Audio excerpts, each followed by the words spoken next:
This is my review of the Nikon S80 point and shoot digital camera. Right there, as you can see, this is a really thin camera by Nikon. On the back, it has a 3.5 OLED touch screen, which is really nice. It's really big. The colors on the screen are amazing, especially because the screen is actually almost in HD. It's actually formed by 800,000 dots, over 800,000 dots. So quality on it is amazing. On the side right here, we have the battery compartment. There's the battery and the SD card. In front, it has a slider to turn the camera on and off. The slider right there. Right here you have the lens, and as you can see, the lens doesn't stick out of the camera.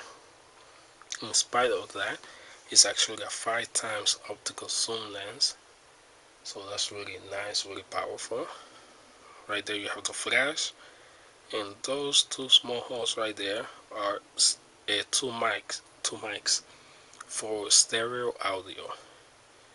The light assist right here helps you to determine the settings when you're gonna take a picture.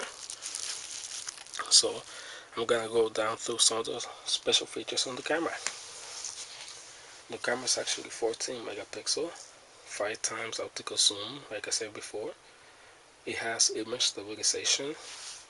It's touch screen, which is really nice. The camera actually has one button on top.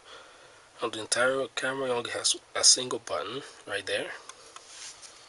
And if you want to take a picture, you can either press the shutter and take the picture, or you can also do this instead. Tap the screen, takes a picture. That's simple. See that one more time. As you can see, the screen is actually really responsive. Now, I'm not gonna compare it to an iPhone or an iPod Touch. I mean, come on, but still it's really responsive right there. So like I was saying, a touch screen, that's a really nice feature on the camera. ISO from 80 all the way up to 6400. Some of the shooting modes include portrait, beach, macro, backlight, landscape, food, snow, panorama assist, not actual panorama. That's actually kind of a small setback. Nowadays, almost every single camera out there has built-in stitching to shoot panorama. This one doesn't. This camera actually requires software to stitch the photos together on your computer. So that's kind of disappointing. Sport, sunset, museum, night portrait, dusk and dawn, fireworks, night landscape, indoors. The camera also has an auto mode, actually two different auto modes. Easy auto mode, which will actually detect those scenes on its own, and the basic one. The camera also has smile detection, which is really fun actually, because you can stand in front of the camera, smile, and the camera will take a picture, just like that. It doesn't require for you to change any of the settings, like the timer or none of that. All you have to do is stand in front and smile. It has blink and face detection. Blink detection will warn you if somebody blinked while you were taking a picture, so you could take another one. And face detection will allow you to focus on the person's face when you're taking a picture. This one can actually detect 12 different faces at the same time. So that's really nice, especially if you're taking pictures of large groups of people. Their faces are going to be focused, and you don't have to worry about, not being sharp or anything.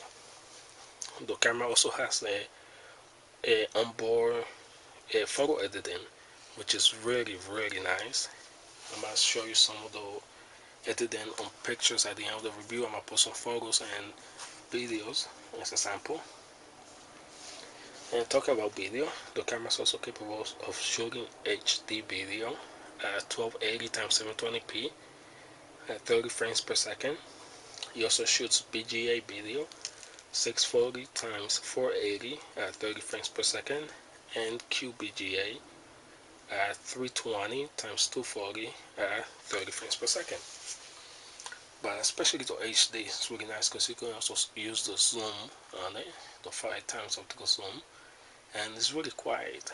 You can barely hear it on the background. Actually, I don't think you can. That's really nice, especially if you want to watch on your HD TV. The camera can actually rotate between portrait and panorama. Let's see if you can notice. Right there, you notice a T and the W for telephoto and wide shot. Look how it rotates as I switch the camera. Right there. You see how they switch? That's really, really nice. Now, oh, sorry about that. Now, the camera itself has a few minor setbacks, nothing big, just small things that are there. For example, the camera doesn't have super macro. Nowadays, just like panorama, super macro is almost a must for any camera. Also, the fact that the camera has such a large screen on the back and is so thin, it makes it hard to hold. So you have to wear the wrist strap right there on your hand just to make sure that you won't drop it or something. It has no shutter speed control, which again, that one's not so much of a problem. It's mostly me, just because I'm accustomed to having shutter speed control on my camera. And the screen on the back, actually, it's so great. There's actually a small setback. When you take a picture, any picture, and you look at the picture on the screen, they look amazing, really nice and sharp. So, which is a great thing. But when you look at the actual picture on your computer, they don't look that great. Not that they look bad or anything. They're actually great photos. They're dead on accurate. The colors are great. But the screen on the back is so great and so vivid. It makes the colors look even better than the original photo. So that's kind of interesting, actually. So there you go.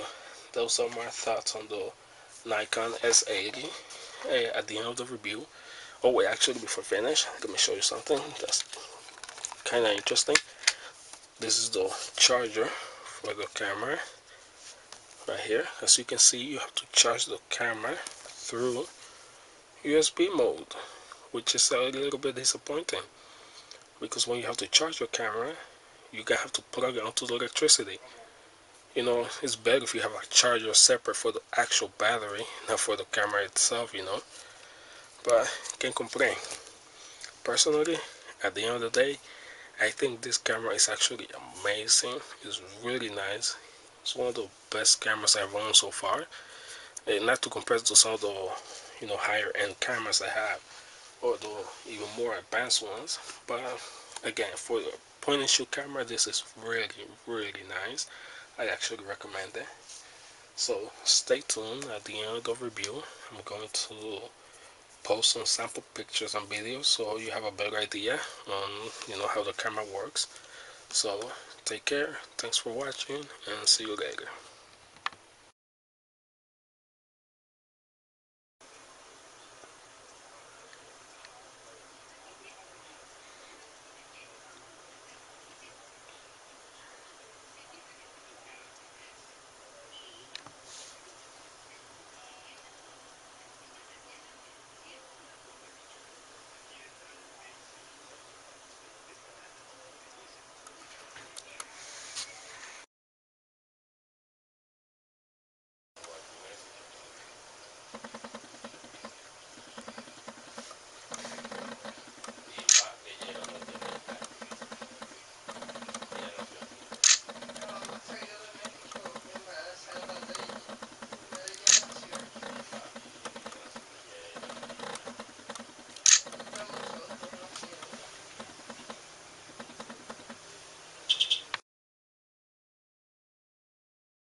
Creo que es el video.